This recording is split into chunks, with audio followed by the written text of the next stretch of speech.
अगर आप भी लेना चाहते हैं देश दुनिया की तमाम जानकारी तो आज ही सब्सक्राइब करें हमारे चैनल को। साथ ही नीचे दिए बेल आइकन को जरूर दबाएं ताकि हर अपडेट आप तक पहुंच सके।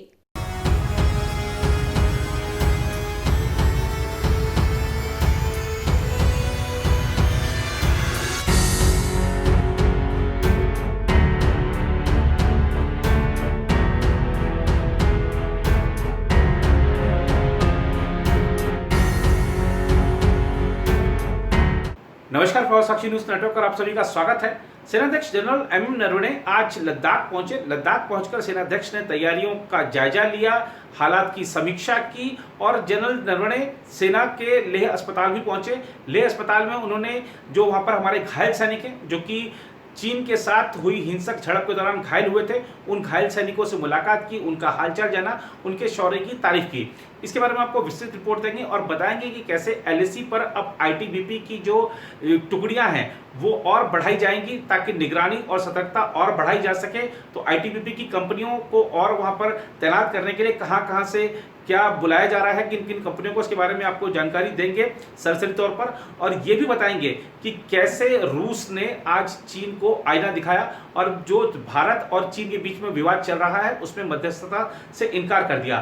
दरअसल भारत, चीन और रूस के विदेश मंत्रियों की एक ऑनलाइन बैठक हो रही थी, उसमें ये सब वाकया हुआ। इसके बारे में आपको विस्तृत जानकारी देंगे और एक खबर जो आप सबके लिए ज़्यादा जरूरी है वो भी बताएंगे। दरअसल इस समय देखिए सब लोग, अधिकतर लोग वर्क फ्रॉम होम कर रहे हैं और जैसा कंपनियों के अंदर साइबर सिक्योरिटी होती है उतना घरों में नहीं होती है, इसीलिए बहुत ज़्यादा सतर्कता के साथ काम करने की ज़रूरत है। फिशिंग में ना फंस जाए कोई, इसलिए ध्यान देने की ज़रूरत है, अपने सिस्टम की सिक्योरिटी बढ़ाने की ज़रूरत है, क्योंकि चीन ने अब जो अपनी रणनीति कुछ बदली है और जिस तरीके से पिछले 5 दिनों में हमारे 40,000 से ज़्यादा कंपनियों पर साइबर हमले हुए हैं और चीन के एक प्रांत चेगदू से जिस तरीके से ये सारे के सारे हमले संचालित हो रहे हैं वो दिखाता है, चीन की मानसिकता को दर्शाता है कि चीन अब क्या चाह रहा है, जिस तरीके से हमारे बैंकिंग सेक्टर को नुकसान पहुंचाने की उसने ठानी है। और लेकिन आप देखिए कि वो हमले कर रहा है, हमने जवाबी रणनीति बनाते हुए अपनी सिक्योरिटी तो पुख्ता बनाई ही है और भी आगे क्या कर रहे हैं इसके बारे में आपको जानकारी देंगे। आपको क्या क्या सावधानी बरतनी है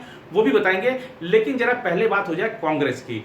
कांग्रेस में अब लगता है कि राहुल गांधी फिर से जल्द ही राष्ट्रीय अध्यक्ष बन सकते हैं। आज कांग्रेस की सीडब्ल्यूसी की बैठक हुई जिसमें राजस्थान के मुख्यमंत्री अशोक गहलोत ने प्रस्ताव रखा कि राहुल गांधी को अब अध्यक्ष बनाया जाना चाहिए और इसका कई सदस्यों ने बताया जाता है कि समर्थन किया इस प्रस्ताव का।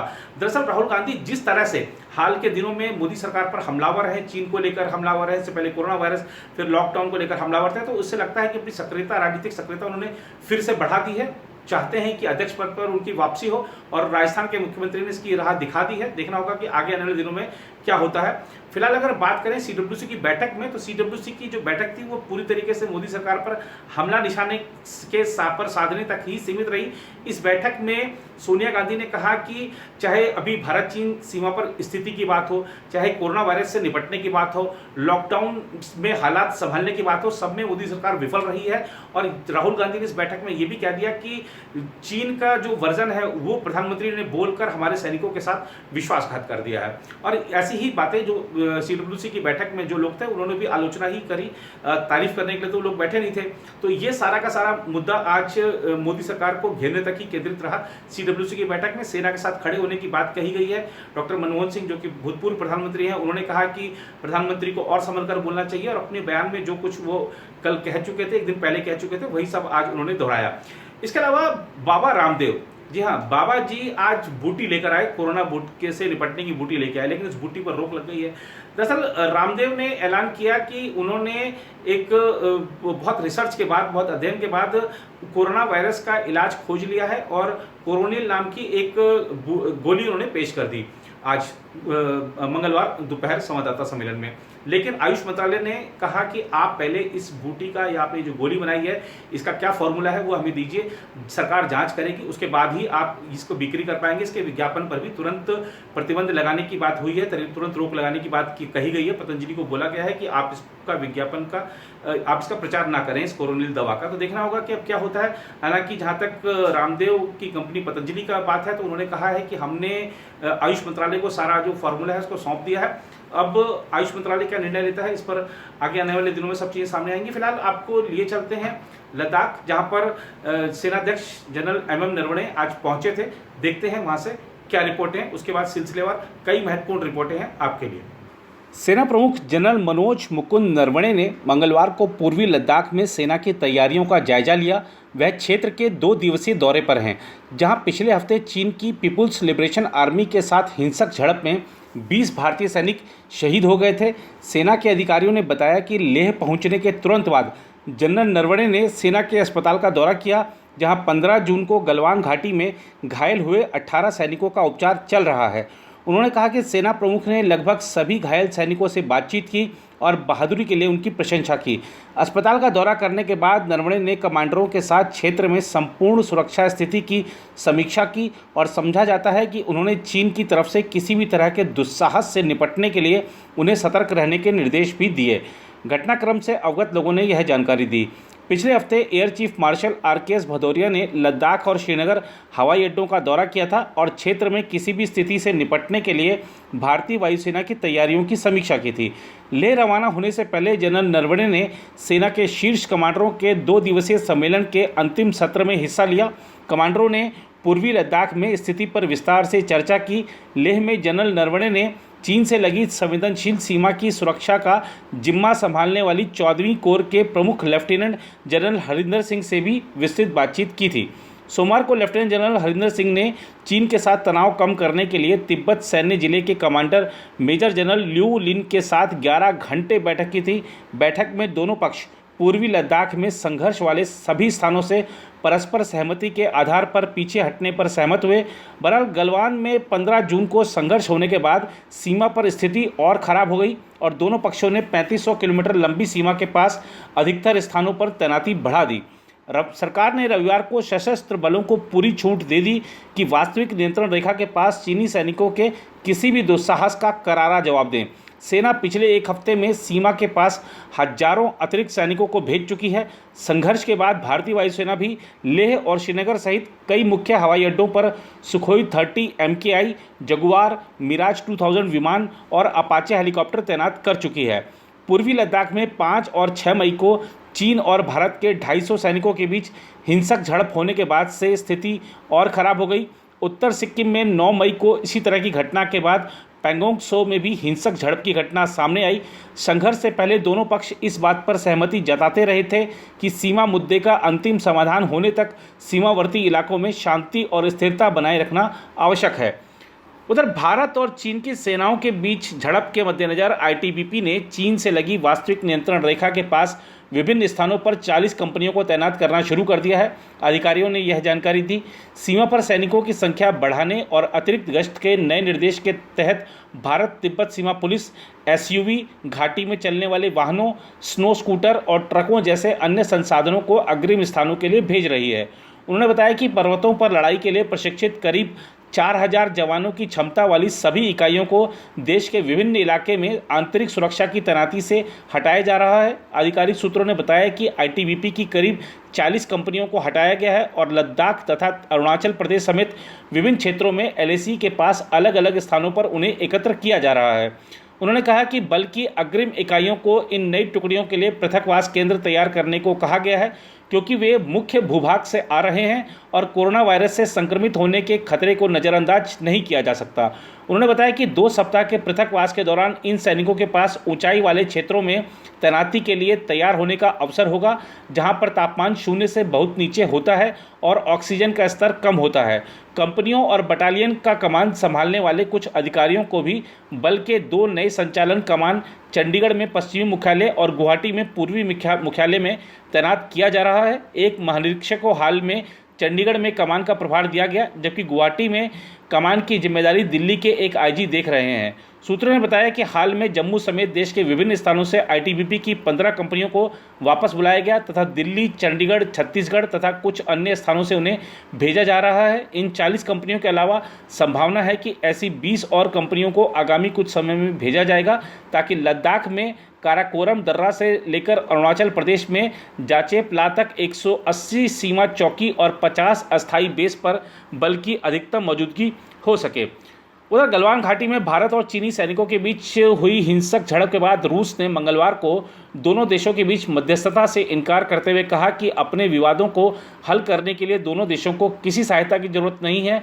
रूस के विदेश मंत्री सर्गेई लावरोव की यह टिप्पणी रूस, भारत और चीन के विदेश मंत्रियों के डिजिटल सम्मेलन के बाद आई। विदेश मंत्री एस जयशंकर और चीनी विदेश मंत्री वांग यी भी इस सम्मेलन में शामिल हुए। यह सम्मेलन गलवान घाटी में 15 जून को भारतीय और चीनी सैनिकों के बीच हुई हिंसक झड़प के बाद दोनों देशों में बढ़े तनाव के बीच हुआ।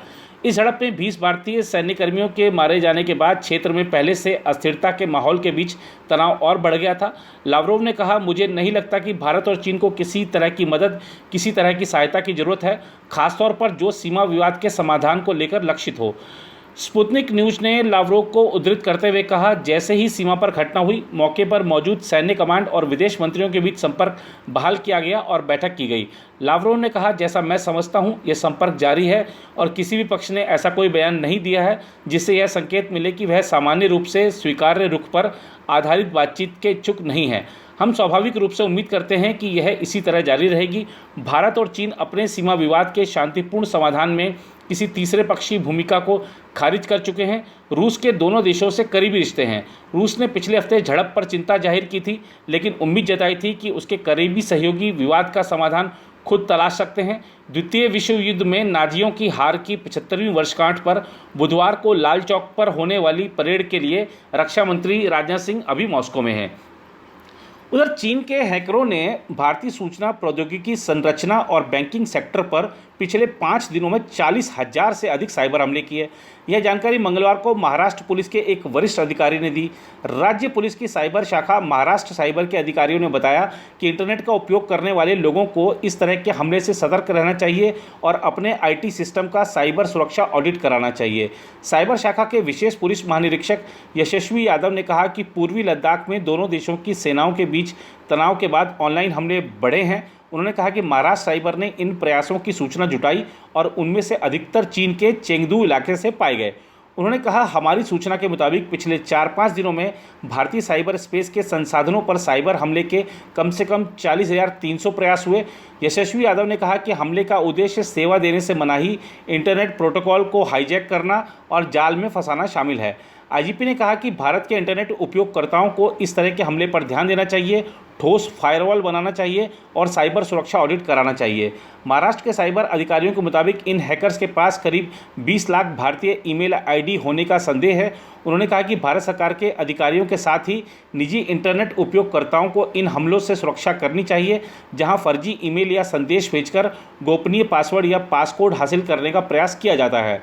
इस तरह का एक फर्जी ईमेल encode2019@go.in पाया गया है, जो दिल्ली, मुंबई, हैदराबाद, चेन्नई और अहमदाबाद के निवासियों को निःशुल्क कोविड-19 जांच के लिए फर्जी सूचना के तौर पर भेजा जाता है।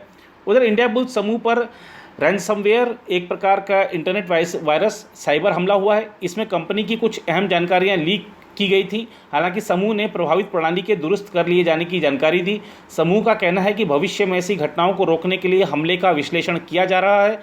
इससे पहले साइबर इंटेलिजेंस कंपनी साइबल ने मंगलवार को एक ब्लॉग में इंडिया बुल्स समूह की बैंकिंग लेनदेन से जुड़ी अहम जानकारी लीक होने और कंपनी पर साइबर हमले की जानकारी दी थी। साइबल ने अपने ब्लॉग में कहा, क्लॉप रैंसमवेयर के परिचालक ने समूह की India bulls housing finance limited की जानकारियों के स्क्रीनशॉट जारी किए। India bulls housing finance limited के प्रवक्ता ने कहा कि उसके ग्राहकों से जुड़ी सभी जानकारियां सुरक्षित हैं। साइबल ने कहा था कि कंपनी की लीक की गई जानकारियां क्लॉप रैंसमवेयर परिचालक की ओर से धमकी की तरह प्रतीत होती हैं। समूह से 24 घंटे में उनकी शर्तें मानने को कहा गया है, अन्यथा क्लॉप की ओर से कंपनी से जुड़ी जानकारियां बड़े पैमाने पर लीक करने की धमकी दी गई है। India bulls housing finance limited के प्रवक्ता ने कहा कि उसे डिजिटल सुरक्षा सेवा उपलब्ध कराने वाली कंपनी क्लाउडसेक ने उसे सोमवार को साइबर हमले की कोशिशों की सूचना दी थी। प्रवक्ता ने कहा, इन साइबर हमलावरों की तरफ से लीक की गई जानकारी उतनी संवेदनशील नहीं है। हमारे सभी ग्राहकों की जानकारियां सुरक्षित हैं। उन्होंने कहा कि हमने प्रभावित प्रणाली को अपने कूट भाषा में रखे गए बैकअप की मदद से सफलतापूर्वक दुरुस्त कर लिया है। अब कंपनी की हर प्रणाली सही और सामान्य तरीके से काम कर रही है। साइबल ने कहा था कि उसकी शोध टीम ने पिछले डेटा लीक की तरह इस बार भी लीक हुए दस्तावेजों का आकलन किया और पाया कि उड़ाए गए दस्तावेजों में बैंक से जुड़ी बहुत संवेदनशील जानकारियां हैं। इसमें लेन देन, वाउचर और बैंक प्रबंधकों को भेजे गए पत्र इत्यादि शामिल हैं। उधर दूरसंचार कंपनियों ने सरकार की हालिया चेतावनी के बाद नेटवर्क और सिस्टम की सतर्कता बढ़ा दी है। सरकार ने आगाह किया था कि आने वाले दिनों में साइबर हमलावर कोविड-19 के बहाने लोगों और कारोबारियों को बड़े पैमाने पर निशाना बना सकते हैं। एयरटेल ने एक सुरक्षा परामर्श में कहा है कि लगातार निगरानी कर रही है और अगले 5-7 दिनों के लिए सुरक्षा संचालन केंद्र को उच्च जोखिम की स्थिति के लिए तैयार किया गया है। एयरटेल ने कहा कि कोविड-19 महामारी के कारण ज़्यादातर कर्मचारी घर से काम कर रहे हैं और इस कारण जोखिम बढ़ गया है, खासतौर से फिशिंग हमलों को लेकर। एयरटेल ने अपने ग्राहकों से संभावित हमले से बचने के लिए सभी जरूरी सुरक्षा उपाय करने के लिए कहा है। कंपनी ने कहा, इन हमलों से न सिर्फ महत्वपूर्ण कारोबारी गतिविधियों के बाधित होने का जोखिम है, बल्कि अपने ब्रांड की प्रतिष्ठा भी प्रभावित हो सकती है। इन खतरों से बचने के लिए संगठनों को अपने साइबर ढांचे को मजबूत बनाने की जरूरत है ताकि उनके ब्रांड की प्रतिष्ठा प्रभावित नहीं हो।